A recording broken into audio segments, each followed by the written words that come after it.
Assalamualaikum warahmatullahi wabarakatuh. Salam sejahtera sahabat sekalian. Kita berjumpa lagi dalam kelas anti korupsi. Pada pertemuan kali ini kita akan mencoba mengupas sedikit apa sih penyebab orang itu korupsi. Yang pertama ada ahli yang bernama Jack Bologne yang mengeluarkan Ghosn Theory. Apa itu Ghosn Theory?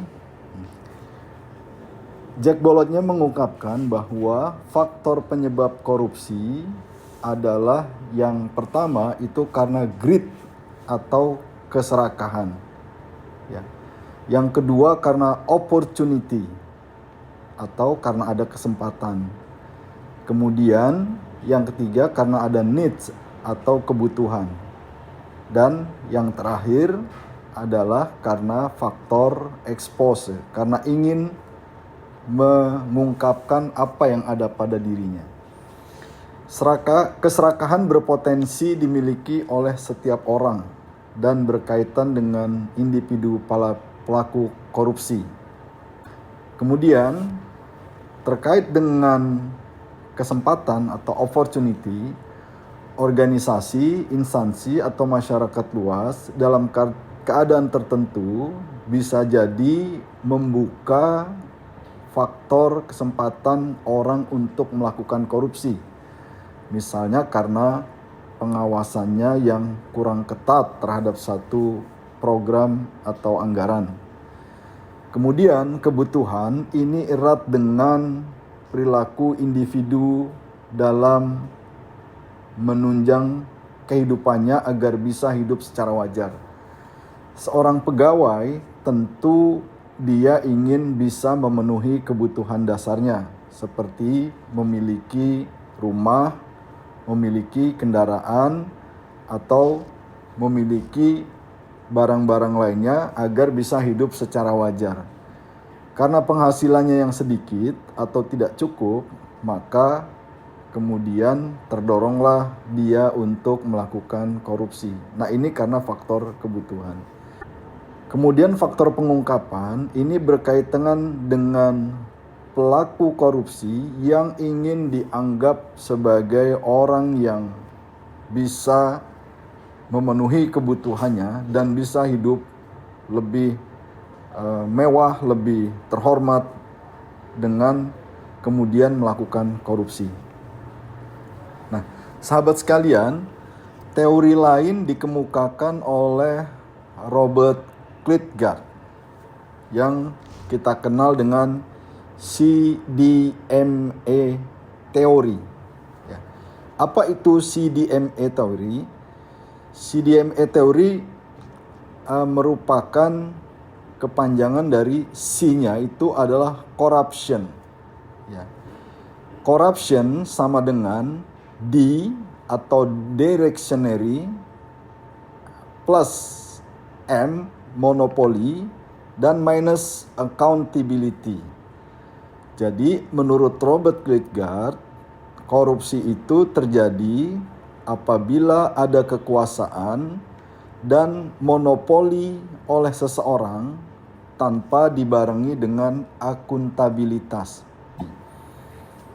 Nah, sahabat sekalian, yang ketiga, teori cost and benefit model.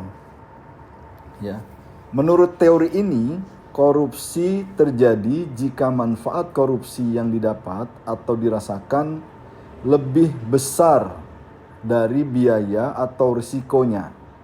Jadi, nilai manfaat korupsi secara bersih itu lebih besar daripada risiko ketika dia tertangkap atau ketika dia terkena hukuman.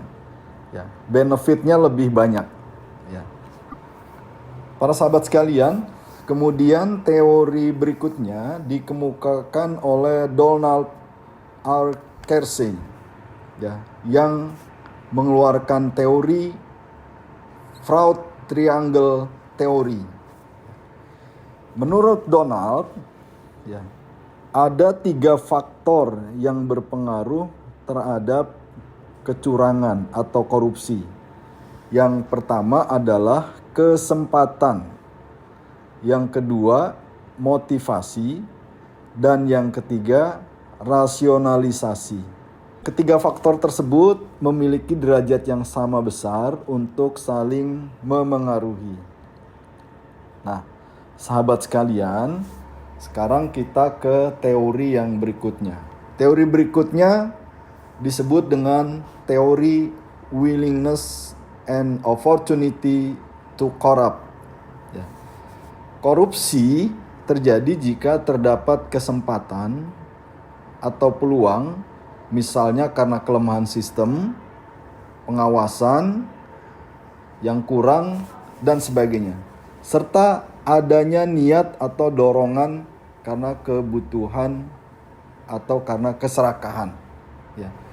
Jadi teori ini mengemukakan bahwa korupsi itu terjadi karena ada peluang dan karena ada niat. Nah, para sahabat sekalian, inilah beberapa teori yang berbicara tentang penyebab korupsi. Nah, para sahabat, saya mengajak, marilah kita memahami tentang korupsi dan marilah kita cegah bersama. Assalamualaikum warahmatullahi wabarakatuh.